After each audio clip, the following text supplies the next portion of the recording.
Hello everyone, welcome to Glass and Sailing Club.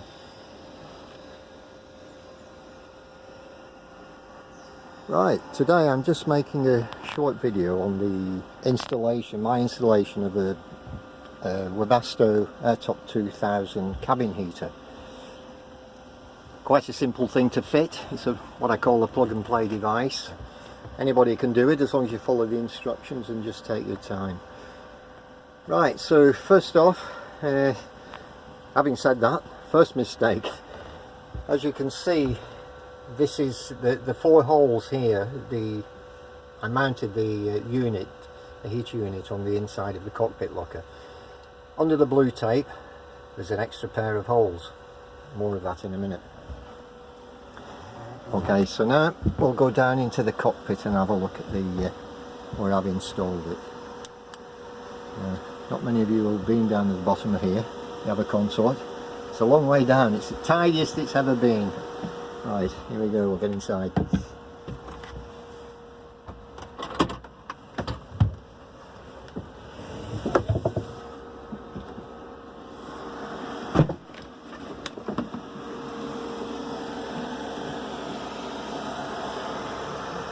Okay, here's the unit. The main unit mounted on the inside of the cockpit locker. Right, the reason for the the extra pair of holes in the mounting for mounting the plate on. When I first started the installation, I wanted the warm air inlet to come out of here on this side. It seemed like the logical thing to do to make a shorter run through to the cabin.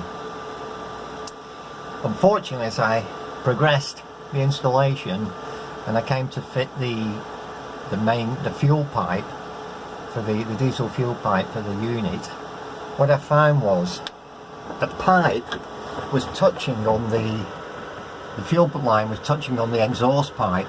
There's the exhaust pipe under that insulation.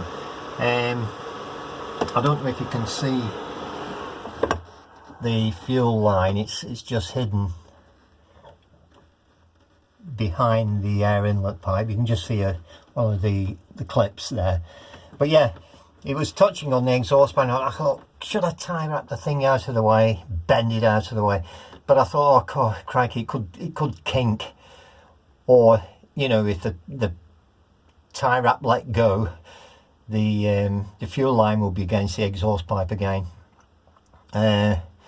So I thought, blow it, I'll turn the thing round. Unfortunately, if you can see above the unit there, there's a web here in the fiberglass, and the unit's not symmetrical. So when I turned it round, there wasn't enough clearance. It was banging on the top of the on this webbing here, so I had to lower it down. Right, so there's the combustion air inlet with a silencer on. As I say, the exhaust pipe is here and it exits through the transom there. The warm air outlet now, it's worked out not bad because it makes a nice curve round, as you can see. I've insulated it as well with foil backed fiberglass. The pump is under this box. The main reason for boxing it in like that was, well, I thought I'm always chucking stuff in the locker, and I didn't want the pump to get damaged or was still knocked out of line, because the pump and the unit have to be mounted square fore and aft. So yeah, boxed it in. It also cuts down the noise. It's quite a ticking from the metering pump. You'll hear that in a minute when I start it up. Right, so the warm air outlet then comes down through the bottom of the locker. Now here, what I've done, I've got a piece of guttering, because I thought, well, I'm better off protecting the pipe a little bit. So this piece of guttering, I've just fitted over the top with some tie wraps, and as I'm chucking stuff in the locker, it'll prevent the pipe being crushed. I don't think it would actually, because the fiberglass insulation is quite robust, it's quite thick, but anyway, it's there. Now, the warm air inlet outlet carries on, and it goes through. That cover there is the back of the pan locker into the saloon. More on that in a minute. I'll just show you the where we've teed off from for the fuel line for the unit. Okay, so I don't know if you can see this. Back there is the yeah, you can see a compression tee. That line from the boat's fuel tank is the main engine feed. You can see the stopcock on the fuel tank there, on the fuel tank. Now, what I would have liked to have done was to tee off between these two filters here. There's the water strainer and a engine pre-filter further along. But as you can see, it's got a short length of pipe there between the two. So to do the job, I would have had to take one of the filters off. Wasn't sure how they were mounted, so I just went for the body solution, because this pipe's got a bend in it, as you can see, and it was an easy matter of just taking the pipe off, taking it out of the boat, fitting the compression fitting, an inline filter on as well, which I put on there. I don't think it recommends that, but I've done that anyway. Makes me feel a bit better about it. Right, so also, you know, it says, oh, don't, you know, and you've probably heard this many times before, don't mount any plastic pipes in the engine compartment. But the engine is right up there, okay? And what I thought was, if there is a fire, God help us, by the time the fire gets back here, and this pipe, this fuel pipe, starts adding its fuel to the fire through the 2mm hole in it, you would have been in the life raft anyway. Okay, so that's about that. What we'll do now, we'll go inside and I'll just show you the rest of the things I've done.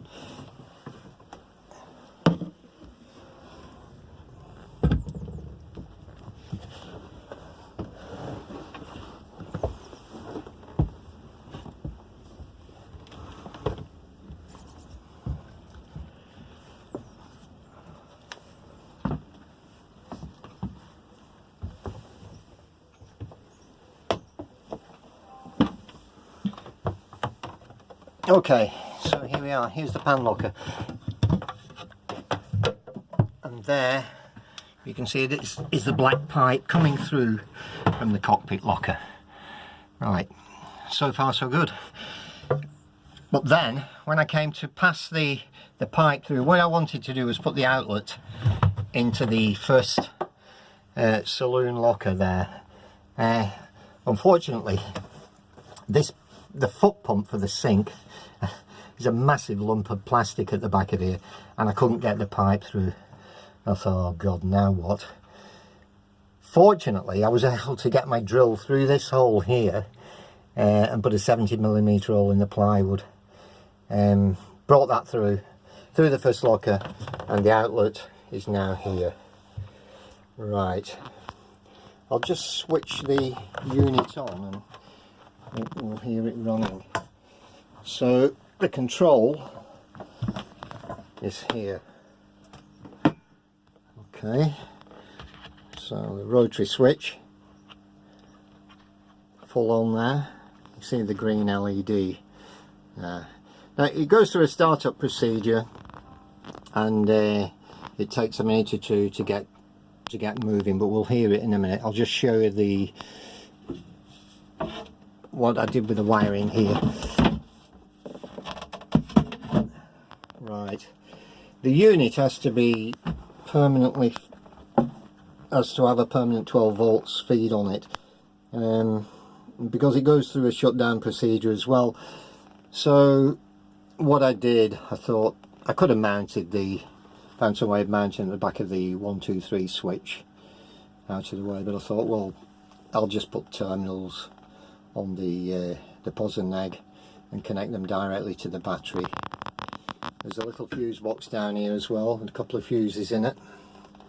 You can see it, they're just mounted on the side. the wiring comes through from the engine compartment there. Right, so we'll just wait for this thing firing up, and you'll hear it start to tick. Oh, full on, that's better. Right, we'll just go outside.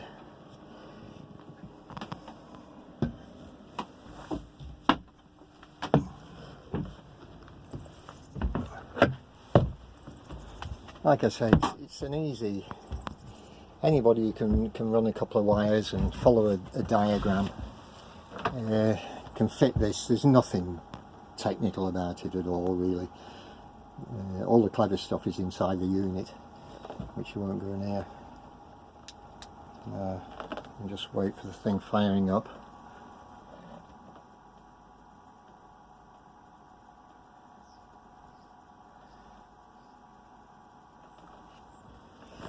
While we're waiting, I'll show you the outlet. The exhaust outlet is on the transom. Where is it? Somewhere. Oh, there it is. You can see it starting to smoke.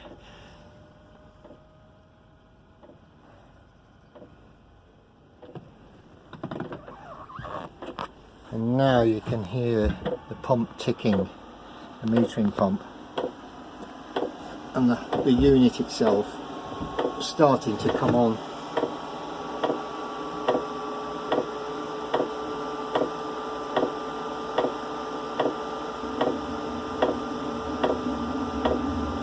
There we go, the exhaust is getting going now. Yeah, so it sounds like a jet plane about to take off.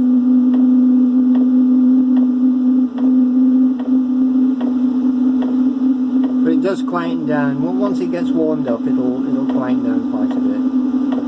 And the biggest noise will be from the ticking of the pump. But as it's in a box there, and then when the locker gets filled up again, I don't think it'll disturb me much. Okay, hope you enjoyed the video. If you have any questions about it, get in touch and I'll do my best to answer them.